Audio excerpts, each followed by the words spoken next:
It is August 1914. The First World War had just broken out and the German armies were advancing rapidly through Belgium, taking the Allies by surprise, as they never expected the Germans to violate Belgian neutrality. A triumph is much needed. The British public expects a glorious victory at sea and nothing less. They wanted a second Trafalgar. For over a century, there had been no major naval encounter, leaving the people of the British Isles yearning for naval action. With the rise of the German high seas fleet, a worthy opponent was finally found again, against whom Britannia could demonstrate her supremacy once more. The First Lord of the Admiralty, Winston Churchill, was putting pressure on the Royal Navy to give the public what they wanted: a victory. A response came from Commodore Roger Keyes, commander of the British submarines.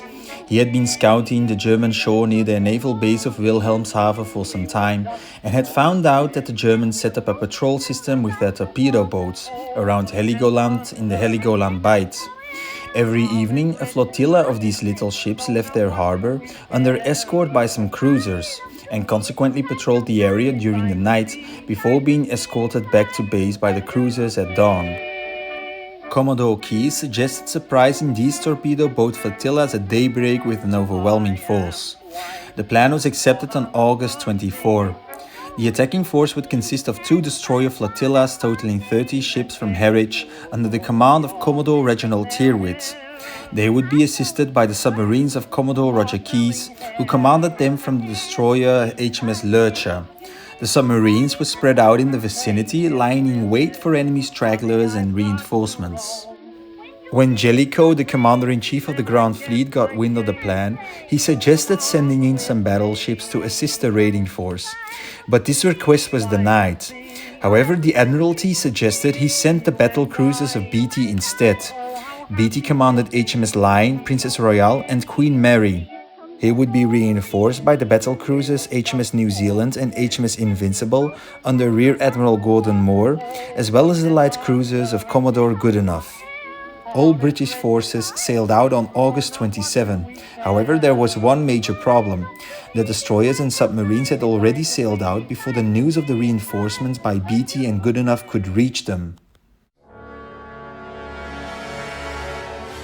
During the early morning of August 28, the destroyer flotillas of Tyrwhitt encountered Goodenough.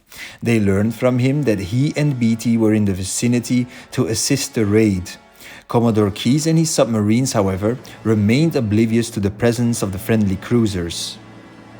It was a foggy morning, with visibility not exceeding 500 yards, which is around 450 meters. At 6:53, contact was made with the German torpedo boats. The enemy immediately retreated towards Heligoland, seeking shelter under the island's guns. Tyrwhitt detached 4 destroyers to pursue them. Meanwhile, Vice Admiral Franz von Hipper, in command of this coastal region, was informed and immediately sent the 2nd Scouting Group, consisting of 5 light cruisers, to counterattack along with 3 other German cruisers which were already at sea. Thus, there were 8 German cruisers that day to react to the British threat. However, there was one problem. There was no coordination whatsoever between the counter-attacking cruisers. Poor communication apparently reigned on both sides that day. Meanwhile, the 5th Torpedo Boat Flotilla of the Germans steamed to assist their attacked comrades of the 1st Torpedo Boat Flotilla. Around 7:30, a general engagement followed between the 4 isolated British destroyers and German torpedo boats until the enemy decided to go south of Heligoland to head for the protection of the guns on this island. At the same time, Commodore Tyrwhitt became extremely concerned about a detached section of destroyers battling a numerically superior force of 2 flotillas, and he decided to come to their aid as soon as possible.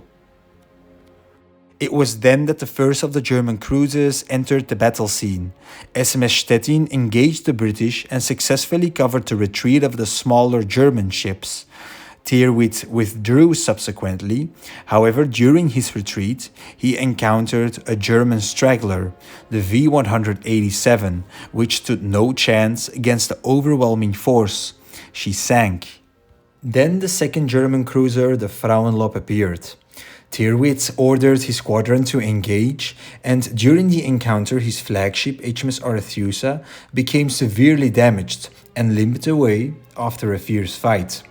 The Frauenlob also had enough for the day and retired to port. Around 8:10, Goodenough sent some light cruisers to aid the hammered Arethusa. During their cruise, they encountered Commodore Keyes in his HMS Lurcher. Unaware of the British reinforcements, the commander of the submarines mistook them for the enemy.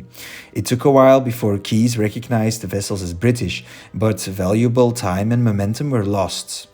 The submarines under Keyes, however, remained unaware of the cruisers' involvement.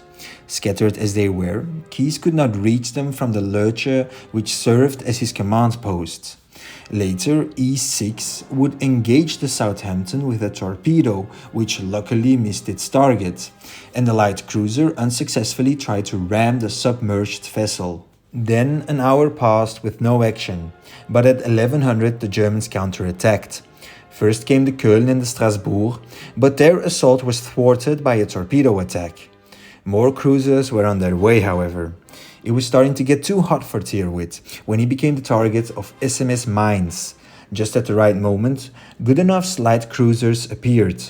SMS Mainz, outnumbered and outgunned, was soon destroyed around 12:25.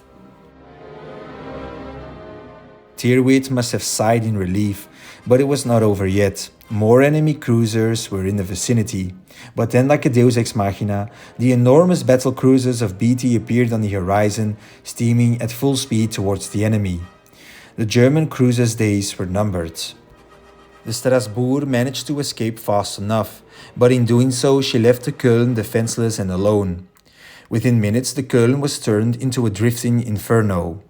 Then SMS Ariadne appeared and was quickly dealt with by Beatty's guns as well.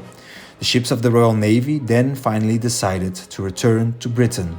A great British victory was secured. The Germans lost 3 cruisers and 1 destroyer, with some 712 sailors killed.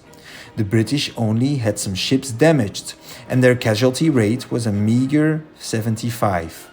Although this was a relatively small-scale battle, it gave Britain the opportunity to cheerfully sing Rule Britannia throughout the streets and boast about their naval supremacy once more. Luck was also on their side. What if the German counterattack by the cruisers had been more coordinated? What if HMS E6 had hit and sunk the Southampton?